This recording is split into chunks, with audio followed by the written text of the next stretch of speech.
Right now, we know the owners of the Return to Nature Funeral Home are in an Oklahoma jail waiting to come back to Colorado.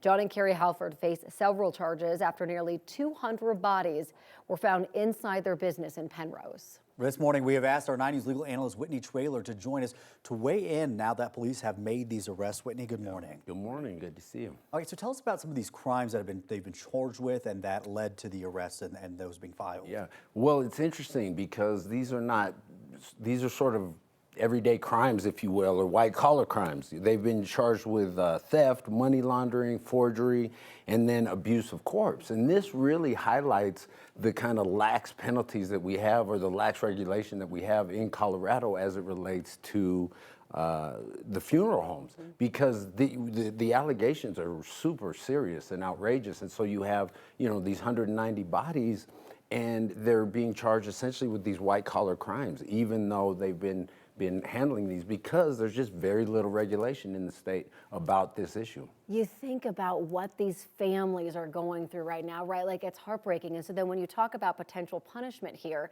doesn't seem too severe at all. Right, that's right. I mean, these are essentially low-level felonies. Now these are just accusations, so they've been, I think, held on suspicion of these charges, so we don't know exactly what's going on. But yes, you're right, Corey. The extent of the damage here is just unbelievable. I mean, just in my personal life recently, I've had a lot of loss in my life, and the notion, a lot of people have passed away, the notion of someone mishandling their body or not, I mean, you just have a picture in your mind of them maintaining it with the utmost respect, which most of the funeral homes do. So the notion that the body was decomposing, lying around, I mean, that's something you'll never be able to get over. Yeah. I mean, that'll be hard to get over. I mean, as you're describing, there have been a significant number of cases of malfeasance that we're talking about here by these funeral home operators, recently. Why do you think that is, and do you think that the state legislature is going to get involved at some point with this? I think the state legislature has to get involved, and if any legislators are watching, which I'm sure they are, I'm sure you're hearing about this, and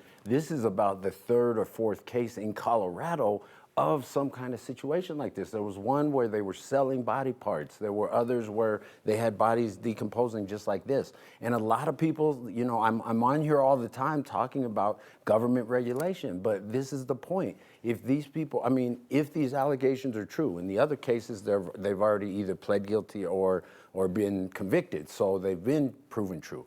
If these are true, then these people have really acted with malfeasance, evil, whatever you want to call it. And so it's like, if we don't decide to regulate, then people are going to continue to do this. So this is just an argument for why we actually need regulation. When you leave people to their own devices is kind of the argument, they're going to take advantage. And this seemed to be, there were some money issues behind it, so there seemed to be some financial motive according to the allegations. Whitney, we only have a few more seconds here, but I do want to ask you, for some of these families, one way that they could maybe feel a little bit of justice, maybe a little bit, sometimes is with civil liabilities and civil lawsuits. Do you think that we're going to see that here?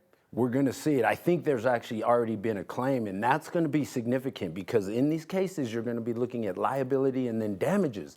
And here, imagine the damages. As I just explained, when you're dealing with the grieving process and you find this out. And this really highlights, though, some of the difference between, this is essentially a white-collar crime, and people want to look at sort of the street crime or whatever. But a crime like this, the way this was discovered was the smell was so bad. Yeah. So there's going to be now a cloud over this community. These families are completely impacted. The financial impact on prosecuting and trying to restore the victims. So when you look at these kind of white-collar crimes, I want to maybe plant the seed and maybe change perspective a little bit and say, wow, this does have a major impact. When you look at, Enron and Bernie Madoff and things like that, this impacts so many people. The victim base is wide. So this is just a horrible situation. I mean, a lot more questions still lingering out there. Unfortunately, that's all we have time for right now. But Whitney, thank you for helping us understand even that piece of this. Sure.